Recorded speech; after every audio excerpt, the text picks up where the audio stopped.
Baik pemirsa, masih bersama saya Nindi Arima dan juga Pak Armuji. Kita akan berbincang-bincang tentang tema kita di topik pembahasan kita. Ini adalah optimalisasi fungsi DPRD Kota Surabaya ya. Dan tadi kita mungkin sudah sedikit mengulik gitu ya Pak ya seputar perda minuman beralkohol tadi yang kabarnya mungkin akan dirumuskan kembali. Baik, nah ini kira-kira substansi revisi pasal apa aja yang dikoreksi oleh Gubernur ini Pak? Ya, revisinya tentunya jangan sampai ada monopoli penjualan. Baik. Itu yang tentunya harus direvisi. Oleh karena itu jangan sampai juga ada mematikan pedagang-pedagang yang di kelas kaki 5. Artinya kita bukan berarti itu dijual bebas di tempat umum, tapi enggak, kaki 5 yang terkontrol dan bisa kiranya kalau ini dimatikan semua, mereka juga ini sebagai tempat sandang pangan, sebagai tempat untuk cari nafkah. Nah, hal-hal semacam itulah kita harus bisa luas dan bisa mensikapi dari aturan yang di atasnya. Baik, baik. Nah, setelah dikembalikan Gubernur, kira-kira langkah Dewan selanjutnya Pak ini yang terkait dengan perda minuman beralkohol ini?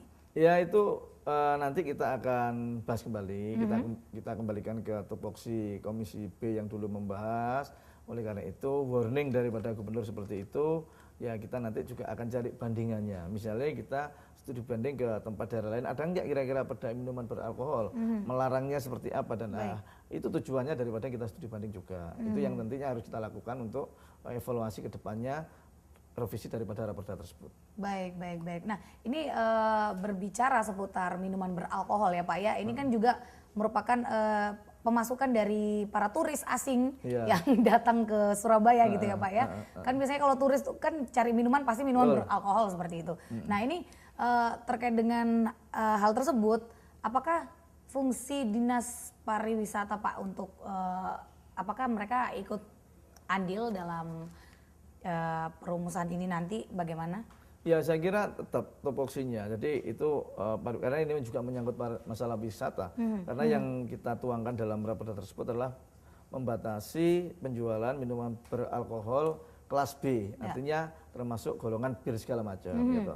Kalau itu misalnya dilarang, ya tentunya pabrik bir yang ada di Rian itu harus ditutup. Tapi kan ini tidak, artinya yang alkoholnya di bawah 10% ya. Baik. Di bawah 10% yang pariwisata pun juga sebenarnya tahu hal-hal semacam ini. Ini yang tentunya penekanannya ada di sana sebenarnya. Baik, baik, baik. Nah, mungkin untuk ke pariwisata Kota Surabaya itu sendiri ya Pak ya.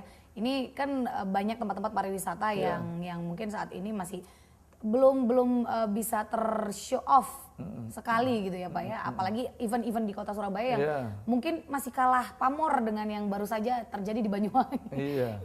Bagaimana Pak DPRD Kota Surabaya melihatnya untuk Dinas Pariwisata ini, apakah diberikan diberikan dorongan untuk membuat acara-acara yang bisa membuat Kota Surabaya ini lebih dikenal oleh internasional? Jadi sebenarnya kita sudah memberikan, karena mungkin ya ini masukan kepada wali kota, dinas pariwisata itu kepala dinasnya orang-orang yang mempunyai suatu wawasan, mempunyai suatu inovatif, mempunyai suatu ide gagasan ke depan yang baik, yang menginternasional mungkin. Karena Surabaya ini adalah kota terbesar di seluruh Indonesia, tingkat kabupaten kota nomor 1. Oleh karena itu kalau tingkat wisatanya seperti ini saja, ini tidak ada kemajuan Surabaya. Kalah dibanding dengan Jember, ada yang namanya yaitu untuk festival Jember, gitu. Di Banyuwangi juga seperti itu. Itu bahkan sudah menasional. Tiap tahunnya juga tercipta, menginternasional bahkan. Gitu. Lah, Surabaya belum ada dan tidak menciptakan. Jadi saran saya, yang namanya kepala dinas pariwisata, jangan cuma ngurusi RHO saja, menutup tempat-tempat restoran yang belum boleh itu ditutup, boleh itu ditindak tegas. Tapi fokusnya bukan seperti itu. Harusnya mempermudah, memberi suatu bimbingan, gimana mereka itu bisa mengajukan izin dengan lancar ya toh, jangan sampai terus dibikin trauma, mereka tutup terus dan berapa karyawan yang mereka matikan dan tidak bisa bekerja. Tapi fokusnya adalah mereka harus mempunyai satu inovasi, mempunyai inovatif, mempunyai satu gagasan ke depan, memajukan tempat wisata yang potensinya lebih besar di Surabaya.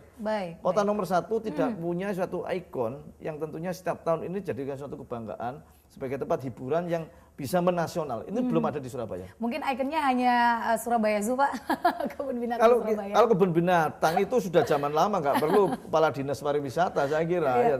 Kayak misalnya Mount Kancil itu sudah nggak perlu, itu sudah tercipta dengan sendirinya mereka. Tapi untuk membuat suatu ikon yang setiap tahun mereka bisa terkenang oleh Anggaran sudah kita loss, kita berikan, tapi tidak ada inovasi sama sekali. Dan tentunya sebagai masukan wali kota sekali lagi, ya harus ada suatu perombakan untuk Dinas Pariwisata ini. Baik. Apakah Pak Armuji sendiri sudah memanggil dari Ketua Dinas Pariwisata Surabaya untuk mungkin diberikan pengarahan seperti apa ini nanti? Hari ini nanti itu Komisi A kita tugasi untuk memanggil Dinas Pariwisata, kita akan beri masukan lagi. Ya toh.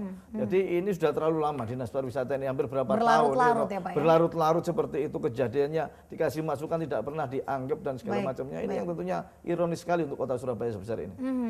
Nah kalau apabila nih Pak ya, setelah dipanggil pun tidak terjadi hal-hal yang terlihat real seperti itu ya dari Dinas Pariwisata sendiri.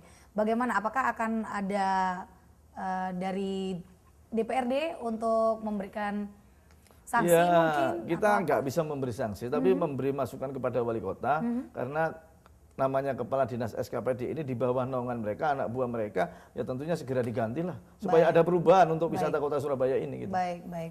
Oke. Berarti dari DPRD Kota Surabaya sendiri juga menunggu seperti itu Pak ya? Menunggu, dan ini bahkan bertahun-tahun semenjak saya jadi Ketua Komisi A sudah kita beri masukan tetap seperti itu gitu loh. Baik. Inginnya nanti di periode yang sekarang ini semua SKPD terkait juga bisa melakukan tugasnya dengan optimal seperti itu Pak melakukan tugasnya dengan optimal semaksimal mungkin gitu. DPR ini tentunya akan mensupport kepala daerah yang ingin memajukan kotanya, baik itu masalah anggaran, baik itu masalah pengawasan, baik itu masalah untuk membuat perda, kita akan mensupport segala sesuatu. Baik. Nah, yang namanya mensupport itu kan harus dimulai dari yang kecil sampai yang terbesar. Betul. Ya Pak ya. Baik. Dan ini kabarnya per 1 Januari 2015 honor ketua RT, RW seperti itu ya dan lembaga ketahanan masyarakat kelurahan di Surabaya apakah betul dipastikan naik, Pak? Dipastikan naik dan itu usulan daripada DPR. Jadi DPR memberikan suatu usulan. Pada saat itu kita melihat yang namanya RT, yang namanya RW, yang namanya Bunda PAUD, yang namanya Mudin, yang sekarang ini mereka bisa bekerja secara maksimal, membantu pemerintah kota untuk bisa melayani masyarakat yang paling bawah. Kalau mereka tetap seperti itu, kasihan sebagai ujung tombaknya yaitu pelayanan publik di bawah. Nanti kalau setiap tahun misalnya kita beri kenaikan, itu mereka justru akan memberikan suatu pelayanan yang maksimal. Lebih semangat lagi. Artinya mereka tidak ogah-ogahan dan tentunya mereka akan berpikir bahwa mereka itu diorangkan. Yang penting diorangkan. Jangan sampai mereka itu dijadikan suatu kebutuhan-kebutuhan sesaat saja. Pada saat pemilu mereka dibutuhkan, pada saat tampil butuh saja. Ini pemikiran DPR yang sekarang kita pimpin bahwa kita mau menaikkan untuk anggaran-anggaran seperti itu. Baik. Lalu untuk guru ngaji, TPQ dan sekolah minggu se-Surabaya kabarnya juga akan dinaikkan Pak ya? Sama, jadi termasuk itu sudah kita naikkan. Oleh karena itu kalau misalnya RT kemarin 250 menjadi 350. Begitu juga selanjutnya akan menambah kenaikan. Persekian, tapi anggarannya itu nggak memakan butuh anggaran yang begitu banyak kok. Cukup untuk PAD Surabaya cukup. Baik. Berarti ini sudah pasti Pak ya, bukan lagi PHP Pak ya? Bukan, sudah pasti. Bukan harapan palsu Pak ya? Bukan, pasti udah. Baik. Lalu ini kabarnya beberapa saat yang lalu nih Pak ya, pedagang pasar Koblen mengadukan keluhan mereka kepada DPRD Kota Surabaya ya. Ini keluhannya? Ya tentunya nanti bukan akan kita bahas setelah yang berikut ini. Pemirsa tetap di Lobi belajar lebih memahami.